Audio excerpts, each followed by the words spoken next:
ለዜማ ቆሜያለሁ።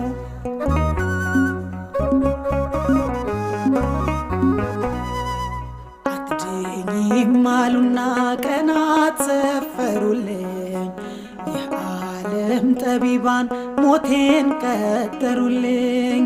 ደብዳቤን ይዤ አንብብልኝ ልለው መቅደሱ መጥቼ ከእንባ ጋር ስሰጠው ጌታዬ ለወጠው አምላኬ ቀደደው።